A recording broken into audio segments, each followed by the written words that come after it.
Welcome back to the About Manchester podcast. In this episode, we speak to Dave Marsland, ahead of the 5th instalment of Manchester Rum Festival. We take a look at the history of rum and enjoy tasting some too. Enjoy. Just tell us a little bit about the festival and we'll just chat. Yeah, well, Manchester Rum Festival has been around, this will be its 5th edition. Okay. Can't say 5th year anymore. Right. Didn't happen in 2020, as you'd imagine, but 5th edition. And the main reason why it came around was because Manchester, I'm sure you know, with rum bars like Liars Club, Revolution de Cuba, Turtle Bay, Kikumoku as it was, Hula as well. There's a lot of, they wouldn't be here if there wasn't people asking for rum. So there was a market for it. And I realised that we've got Ian Burrell in London, who has an amazing rum festival. Yeah. That's kind of the only one. And that's also in London as well. So I wanted to sort of see what we could do up here, you know, capture a more localised market, but also really bring some great international brands to Manchester as well. And Rumfest was born.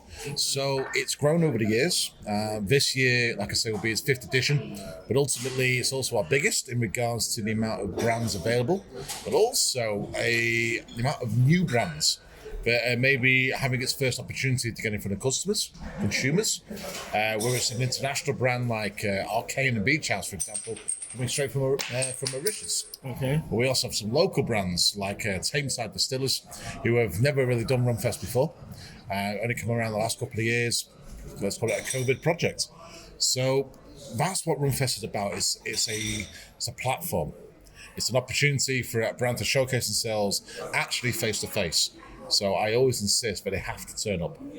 So you can talk to the owners if it's a local brand, maybe it's a brand representative from the UK, or maybe it's an international brand ambassador who travels the world experiencing everything that we love to dream about and have some stories to tell, and also some great rum liquid to enjoy as well. Okay.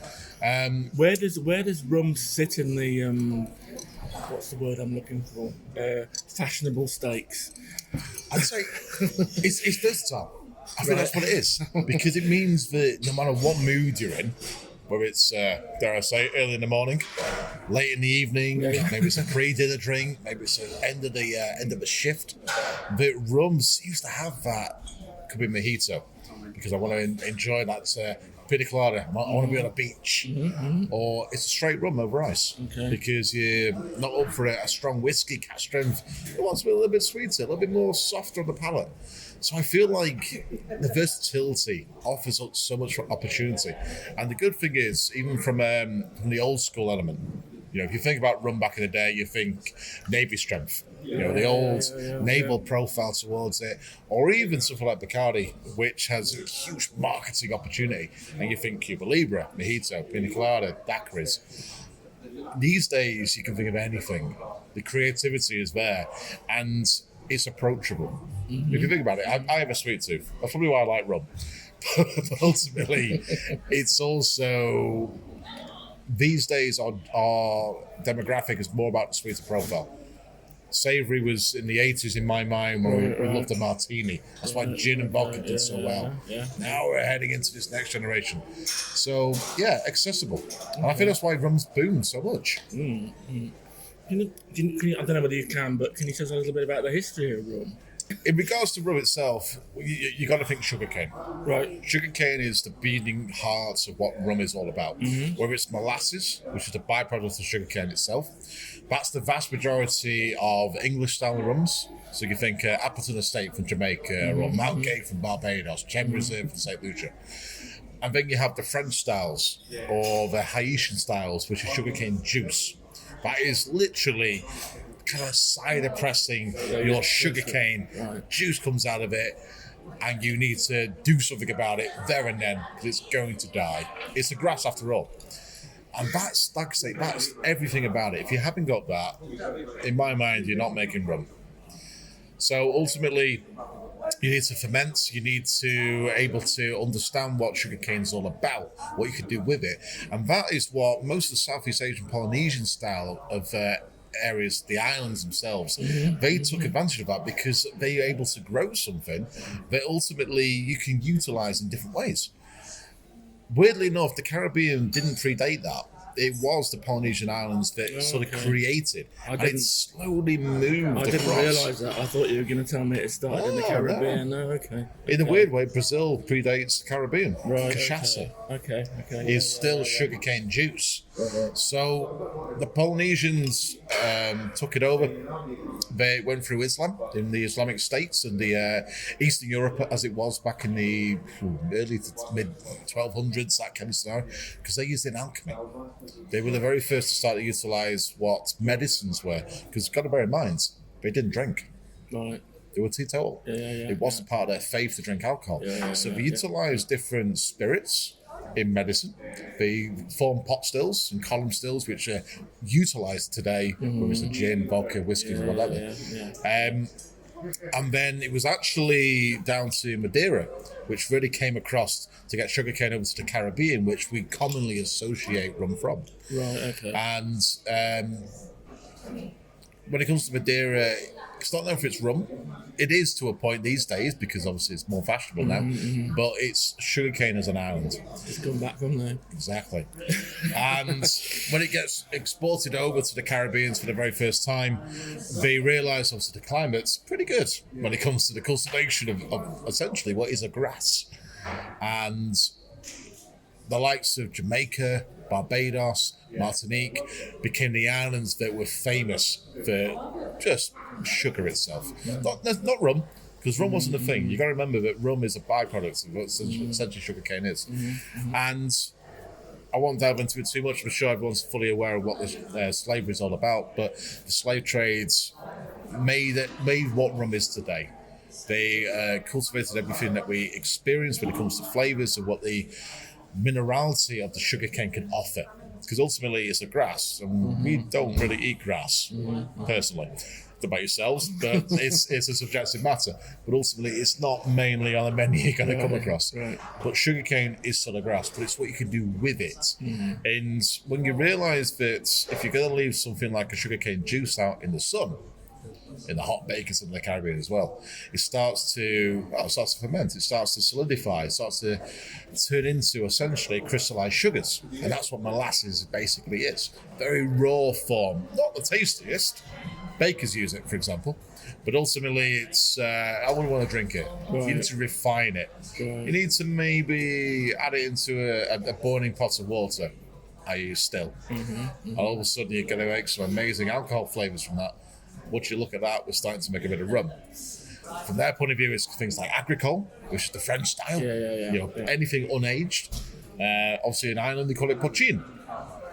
So, in Scotland, it's new make spirit. Anything that predates adding a bit of wood to it. But of course, you realise that you start to make a bit of maturation. The Americans love to do that with their whiskies. And also, we got some amazing flavours. And it's grown to the point of something like Mount Gay, as an example, is one of the oldest continuous distillers when it comes to the world of rum. They've been around since the 1700s. And to have what you try now is what you had back then. It's an amazing, mind-blowing experience to think, wow, that's not just a growth in understanding what woods can do, because we also know there's port finishes, there's Sauterre and red wine casks, or there's Calvados. There's so many different options. That's why whiskey's so big as well. But ultimately, we've inherited all that, and we've played around, and it's like just showcasing how versatile something can be.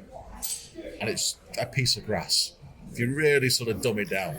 Yeah, I never even thought of it like that. And if you think about it, it's gone all around the world. If you think about the historical value of how rum has then gone to Europe, back to Europe. You know, the merchants of Liverpool, of Southampton, of Plymouth, bringing in rum with the navy, from our point of view especially, but also the likes of Germany and Holland, so it infiltrates the rest of Europe. So we're still living the impact of what's going on for 200-300 years. And I think that's why today it's a common scenario for us to have a rum on a bar in our shops at home, in our own home bar. And dare I say, it's one reason why Rumfest is a thing today. Right, okay. So I've sort of brought these because it's a bit of this is what Rumfest is about. It's not maybe what you'd expect. As we said before, there's a handful of new brands launching at Rumfest, which is Beach House from Mauritius. They've never been to the UK before. So this is their debut. Then we have different stylings of rum in regards to Clement. This is from Martinique, sugarcane juice. And again, we're not used to it because we're not French. Our English style of rum is, as we said before, molasses. This is sugarcane juice. So again, something a little bit off-piste. Then we have something that's it's a bit more. So is that like? Sorry, can I just go back? Is that like the what we're talking about, the Polynesian thing? Then that this. Yeah, so we're getting that sugar cane, we're putting it through that cider press, we're getting as much juice out. That's what's using it. Thank you very much. So raw, okay. unadulterated. Okay. This is what the grass can make. Bottle of rum. Okay. As you could probably tell with this, I know you see. Put your head in a little bit to read the label. This is pink spice rum. Right, okay. But it's not pink. Because there's a slight pink hue to that. Pink, isn't that for the... Oh, that's the back of the label. That's the back of the label, you see, it? you did exactly what everybody else would do, and I get that, I do. It's the liquid itself. It is. It's got a slight pink hue to it. And it's a great brand to demystify. Because we know what... So, sorry, excuse my ignorance. So how does the pink get into it? What's the... So that is hibiscus, black currants, and grapefruit. Macerated within. Okay. So it's the skin of the hibiscus. The skin of the blackcurrant. Yeah. The flower petals of the hibiscus itself, and because it's macerated, it's slowly done, so it draws out a bit of the colour, so it's natural towards it. And so again, demystifying, because we know what pink gin's like. If it's not pink, it's not pink gin. Even though it's maybe made of strawberries or raspberries. So this is a great alternative, but also it hits the gin drinkers. So it's a nice sort of ladder connection from the gin world to the rum world. Put the two together, this is in the middle waiting for them on both sides. Then we got some Chairman's Reserve from St. Lucia. This is the Forgotten Casks. So there's a great story I'll tell you a little bit later about how this came about. But this is a true traditional sort of English style of rum. And with St. Lucia, yes, it's not Barbados, yes, it's not Jamaica or Trinidad and Tobago, but ultimately it's an island that does amazing flavour profiles, but as you can tell, hasn't got an age statement. So it's a blending company, which is quite a common theme these days when it comes to rums. Climate change is a big thing. And latterly, we've got a kind of world-famous bottle here from Plantation Freestyles. In my mind, personally, it's one of the first bottles of what we used to call white rum, which you can actually drink without the need of a mixer or into a cocktail.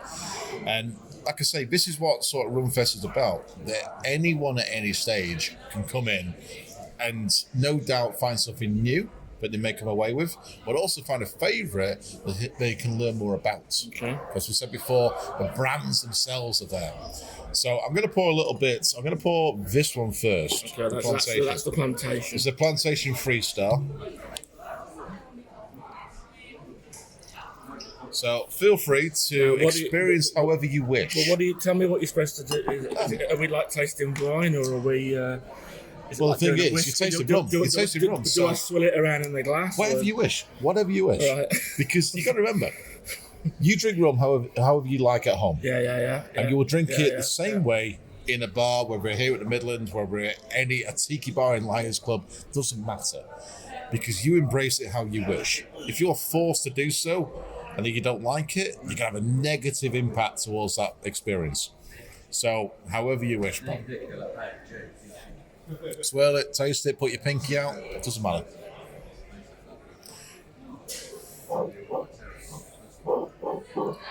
Now, because you're drinking straight rum for the first time today, I'm hoping. Yeah.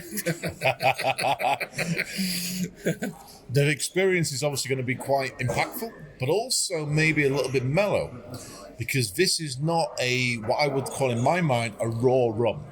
This has been created for this scenario right now. To drink it straight, to experience the flavours that the rum producers are all about. This is a blend of Jamaica, Barbados, and Trinidad and Tobago at 40% ABV. I have to say that is really nice. It's got you can certainly taste sugar. Yeah. Really. Is it natural sweetness? It's a natural sweetness. That's exactly, because you'd expect and such. actually, I can smell that as well when I shook the glass around. Yeah. That is a really nice Fresh. Yeah, that's the word. I'm terrible with the adjectives, but that is definitely the. You can smell the fruit. I'd almost say you're almost like you're in a sugarcane field or something like that. You're absolutely right. And I've been very lucky. I've been to the Caribbean several times, and you do get, as you'd expect, if you go for the wheat fields of Scotland, this is whiskey country. Go for the sugarcane fields of the Caribbean. Yeah, this is where rum's made from, and you get that scenario. It's an experience. Okay. And again, that's something I want Rumfest to be like. You're going to walk in, you're going to smell the sugarcane. There's so many bottles open across the room. It's funny because I suppose we never really experience drinking rum straight. No. I think it's always either got a mixer in it, Coke's the obvious one, Absolutely or right. it's within a cocktail. You're absolutely right. But actually, I have to say, for the tape, that is a very, very lovely drink as it stands. And I would certainly drink that on its own. Straight from the bottle. Yeah. And again, it's the demystifying is what Rumfest is about. Yeah. Everyone who would turn up at a Manchester Rum Festival, head to the first table, and it could be anything. I forget what the layout's going to be, but say it is plantation. You go to plantation, you're like, oh, I could really do with some cola with this. The good thing, because the gentlemen and the ladies behind the table will say, please feel free, give it a go as it comes, and then let's see what a mixer can do as the impact to that rum.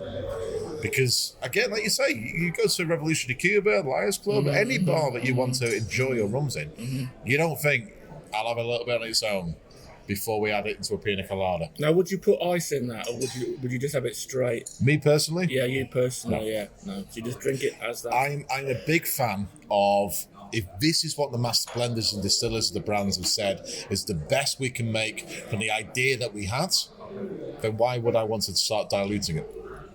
I will maybe do it on the odd occasion with cask strength. Right. It maybe starts to round off the edges, as you would do for a couple of drops of water into a Scotch whiskey. Yeah. If someone says, let's give it a go, then I'll give it a go. But I understand, if I'm going to pay for a little bit of money or something, I don't want to, God forbid, ruin it and then regret such a scenario as well. Okay. I'll always give it a go on its own first and see what the impact's like. Okay. But subjective, of course. Everyone has a different opinion towards how they approach something they've never had before, especially. Okay. So, I'm going to head on to this one now, Mauritius. Right, okay. Because this has been aged. These are aged rums. But as you can tell, it's clear from the bottom. Absolutely, So the plantation has filtering within as essentially carbon filter. So things like charcoal. And it'll strip away the colour, but retain the flavour profiles that molasses has offered. But as I said before, this is sugarcane juice. This has never seen a barrel in its life. Okay, I'm looking forward to this. Yeah. Well, you've been to Madeira, so this is still 40% ABV, so it's exactly the same strength. But what Mauritius is Martinique is famous for, I apologize, is AOC. It's like champagne. Champagne has to be made in the Champagne region, as per its rules and regulations. Okay. Clermont is exactly the same scenario. Because Martinique is a French island. It's part of the French colonies. You have the euro, which really throws you when you're thinking, I got all my Caribbean dollars. No, I need to go to the bank and get some euros. I'm in Martinique. But never seen a queue for the machine in my life anyway. Okay. But ultimately, this is minerality. This is what showcases what the ground can do, what the soil can impact. Because if you think about it, a lot of people expect rum to be, well, it's the maturation, it's the barrels. That's where the flavour comes from. No. The flavour starts with the sugarcane itself. The soil will always impact. And Martinique's a volcanic island. So the minerality, the intensity, the pH scale will always start off. That's why Martinique use, or Clermont in this case as well, that specific field. Should I tell you my first taste of that Please do. Was whiskey. Whiskey? Is that my awful taste buds? It's not your awful taste buds. There was just something. In what way? I can't. I find it difficult to describe, but it was just like the first tip of the tongue. Okay. It was like if I'd shut my eyes, I'd almost say I was drinking a whiskey, but then obviously then the sugar cane kicks in. Interesting you say that. Yeah. Yeah. Okay. So is this perhaps something that some whiskey drinkers could get on board with? Quite possibly, yeah. If you blind taste it, because obviously the colour, you wouldn't think it. No, you wouldn't think it, no. I think this is a cool thing about rum as a category. Everyone who maybe appreciates cognac and whiskey or gin and vodka, it's got that. Rum's in the middle. And as it hits the back of the throat, it's also got that just little distinctive. Whereas the first one was sugar, the freshness of the sugar cane. That is more, to me. That's more sort of just a spirit taste. Yeah. And maybe that's why my not very good palate is thinking that it's a whiskey. We'll teach you. Don't worry. Okay. Again, there's never any rules of how to pick up the flavours. It's experience, of course. It's your willingness to try new things. And again, that's what Rumfest is all about. Okay. It's the opportunity to maybe come away with something you never thought you'd have, but you have the opportunity to give it a go. So Clement is a curveball. I'm loving the fact you said whiskey. That's probably going to be the highlight of my day, because as you look at it, you wouldn't think it, and your mind straight away maybe goes for, well, it's going to be young, it's going to be clean, crisp. I'm going to get grassy notes because the guy said it was sugarcane juice. That's the same with cachaça. I get grassy cachaça, and your mind goes into that tangent. Now that's the taste of what we had in the 55% in Madeira. Only not yet. I mean, I could drink that. See, there's I say the Madeira one was just. So there's a beautiful brand I love from Madeira called William Hinton. Right. And William Hinton, I've just picked up. I need to actually go and pick it up. I forgot about that. Some of the overproof bottles, 55%. I think there's 163 as well. The flavour profiles from the soil, you could just tell the impact. And it makes you think that's why Madeira was so famous for its sugarcane production. No wonder the Caribbean loved the idea of it. So it's all a story. It's a beautiful romanticism story as well. Now, let's move these out of the way so we've got a bit of room. Let's go for a bit of pink. This is the Beach House Pink Spice, which I have to say it's got a little hint of pink as it sits in the bottom of the bottle. Indeed. So again, demystifying. It's a spice rum, although technically it's not. In reality, hibiscus, blackcurrant, grapefruit, they're not traditional spices. But ultimately, what we realised when it comes to the likes of Beach House is we're in the renaissance of what rum's about. Everyone's trying to be a little bit different. People are willing to understand what it is. And spice rums, and flavoured rums for that matter as well, are big. People want to have the next stage from the gin boom. I mean, we're still in the gin boom now, I believe. There's maybe the bubble's shrinking a little bit, but ultimately there's a lot of flavours of gin out there. I'm sure you've tried many of them over the years as well. Some crazy ones, some ones that maybe don't work. There's so many combinations you could have, isn't there? And it's the same for rum. Spice rum, you think vanilla, cloves, nutmeg, cinnamon especially as well. A bit of orange peel in there maybe. But you don't think about anything that's not banana or pineapple. You know, those traditional Caribbean style of flavours. Coconut. Things like hibiscus, blackcurrant and grapefruit, that's maybe not your first thought of call when it comes to rum. But for Mauritius, it's all about gastronomy. If you think about the foods you get that's African-led, Mauritius is mainly the beating heart for that scenario. Yeah. So it kind of makes a bit of sense. If you're going to have a Mauritius spice-flavoured rums, well, grapefruit, personally, I'm going to get straight away. And then I get the blackcurrant. And it's fresh as well.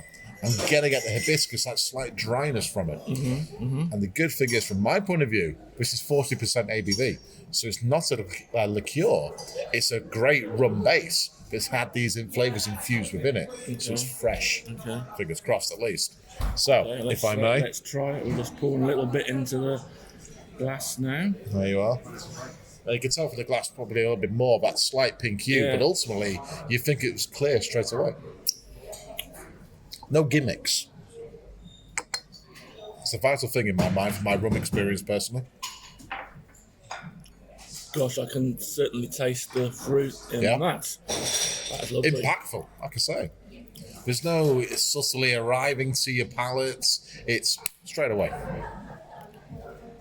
that is. I have to say that is very, very nice. And again, personally, I would drink that straight without anything else in it. See, I'm glad you said that because, if I may, what's that say on the back label? My eyes won't. You have to read it out. Okay, so as a signature serve, we're talking 50 millilitres of Beach House Pink Spice Rum. Right. Half a fresh lime squeezed in. Okay. 10 millilitres of red fruit syrup, so maybe grenadine, for example. Then topped up with tonic water. Okay. So this is the new age that I've seen inherit a little bit, but rum and tonic is also a thing. Now, personally, I'm not a great tonic fan. No? I think tonic kills a lot. Too bitter, or? Yeah, I just think it kills a lot of the flavours when you put it in any drink. I can see that. I think So when it comes so to, if I was going to make that cocktail, I wouldn't put tonic in. would you put soda? I don't think I put soda in. I'm not sure what I put in it. I feel like you're more hardcore. The more it's going to ruin the alcohol. No, but honestly, I always think that putting tonic in a drink just takes it knocks the drink out. Yeah. It knocks the taste of the drink out. Definitely. Fair enough. I understand that because I did it with gin. When the gin bin was happening, I'd have a beautiful gin. Yeah.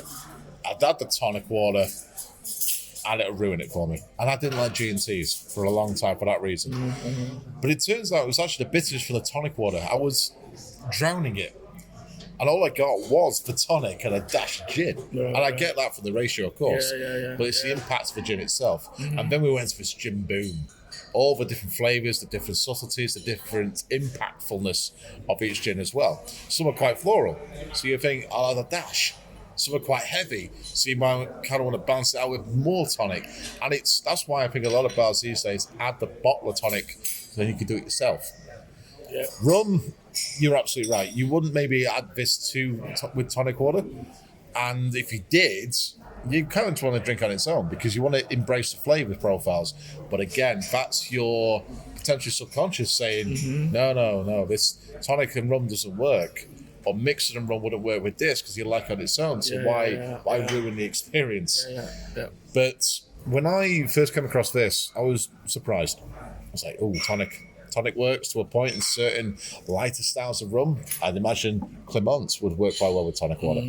But ultimately, I was also, I don't want to ruin it.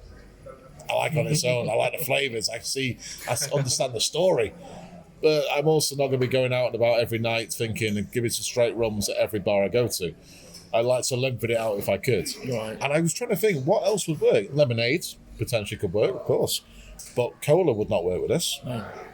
Ginger beer wouldn't work with this. That's the two core mixes you normally traditionally pair with rum. Yeah. So I gave it a go with tonic water. Okay. And I was pleasantly surprised. So how much tonic to rum? Well, the label says 120 millilitres, so that's just under, I'd say, depending on the size of the tonic granted, just over half a bottle. Right, okay. So it's not the full one, which is always a good sign as well. Right, okay. But with this expression, it says add a little bit of, something like grenadine, maybe some black cherry syrup, so it offers that slight sweetener. And then, of course, a little bit of lime to offer that balance with the fresh citrus as well. So what's the matter? You've got yourself a nice, refreshing cocktail. I mean, we love all of an Aperol Spritz. Can't remember the last time I had an Aperol Spritz in winter because it's a very summery style drink, isn't it? When was the last time we had Aperol Spritz at Christmas Day? It's not a face. It's eggnog. It's richer profiles. So this is a perfect summer drink. And would you believe it, Rumfest is at summer. Yeah. So I think there's a lot of gin experience in there. Okay. Imagine those intense botanicals you get in gin. These aren't traditional traditional rum flavours. You're more akin to gin. And I think that's another reason why tonic works so well with it. Okay. So again, it's that you got the whiskey element with the come on. This is the gin element. So you're bringing two ladders onto the same ladder. Okay. In my mind. Okay. Now, lastly, this is the last one, and this is the only one that's here that's actually coloured. Exactly, yeah. Aged, you're absolutely right. Aged. Well, I say aged, of course, plantation was. So this is Chairman's Reserve, product of Santa Lucia. It has on the bottle. Indeed. The Forgotten Cask. The Forgotten Cask. So, I'm going to pour some into your glass, but I'm going to tell you a bit of a story as well. Change the glass. This St. Lucia only has one distillery on the island that produces rum. It's the Rosa Valley Distillery on the west coast. They had a fire, May the 2nd, 2007. That fire was not a good idea, as you would imagine. The barrels, of course, were a big impact in regards to not just their company, but the island itself as well. It's the Caribbean. You're going to embrace rum, whether you like it or not. But ultimately, we try to find as many different areas we can move these barrels to. Because the fire started in the admin block, but also the bottling house. And at the time, we had a product called Chelmsford Reserve Original, which is a blend of 5 to 6-year-old rums. It was about to be taken out of its barrel into the bottling house, ready to be sold to people like ourselves. Fire happens, you move those barrels out the way, you get out. You're not going to stick around. Start to double check. Oh, we put that barrel here, put that barrel into that corner. It's a fire. You know what it's like. So ultimately, for 4 years, they forgot where the barrels were. Okay. But of course, the liquid inside those barrels is still maturing away. It's still bringing out the colour, the flavour profiles that the ex-bourbon barrels are offering. 4 years later, in 2011, they refound the barrels. Like, oh, right. Well, we're not going to get rid of it because there's a handful of barrels there. You see an ex-bourbon barrel before, they're quite big. Also, loss of volume. So they decided to release it as a special edition and called it Forgotten Casks. Okay. Forgot the cask. Simple as. I'd imagine it was a quick meeting to name the bottle. But ultimately, it also redefined how people approached Chelmsford Reserve, but also St. Lucian rum. Because Chelmsford Reserve as a brand, we have a spiced, we have a white label, so very similar expressions to Plantation Freestar, and ultimately a original, which is the very first bottle that came out. Quite young, similar to that kind of akin of Bacardi Quattro, 4 years old, or Havana 3 year. But we never had something that you could just sip, something to experience. So they released it, and it worked really well. We loved it. As consumers, we seem to buy it. There's only 2,500 bottles on average released. That was it. Right, okay. So a very one-off bottling, and it started to win some recognition in awards, in bloggers and so on. And we realised that maybe we've actually got something that's quite unique for Chelmsford Reserve and St. Lucian Island. So we decided to remake it. So unfortunately, this is not one of the original bottlings. I apologise. So they weren't going to have the fire again, though, were they? When they is that part? You're not the first to say it. We don't burn the distillery down every time. I don't think that's good practice. I dare I say it's also not smoky rum as well. Okay. But I was going to say, I just wondered whether the smoke from the fire might have had a bit of an effect on them. You'll never know, will you? We'll never know. But I think in my mind, because I did try the original blend back in 2013, I believe it was. Okay. And I wouldn't have said it was a smoky sour, or even a whisper of smoke either. That kind of Islay whiskey element. I wouldn't have said it come across. Okay. But ultimately, this is a reproduction of that blend. Because when we realised, of course, that's actually sounding quite well, but we decided to replicate it. So this is as close as the original bottling as it was. Okay. So it's still a blend of rums. Yeah. And it's still all ex-bourbon barrels. In my mind, I think when you're first going to try this is very different to everything you've had so far. Okay. Let's try it. Give it a go. I'm going to join in with this one, if I may. Because this is a really good ending to a scenario. Whether it's a chat with yourself, for example. Maybe it's the end of the evening. You have a nice cigar. Old-fashioned cocktail. Or just with good friends. That is definitely an end of an evening drink. And I presume that the casks have given it... Well, to me, that's brandy. I can see where you're coming from. I do see that. So it is pure ex-bourbon, but the influences from the barrel staves themselves, we're talking the likes of Woodford Reserve, Jack Daniels, Jim Beam, Buffalo Trace. So those impact flavours, it's such a scenario. Mm-hmm. It's not... But in the background of the brandy is the sugar cane. Exactly. I'm getting better at my descriptions. I can tell. Only took 4 rums.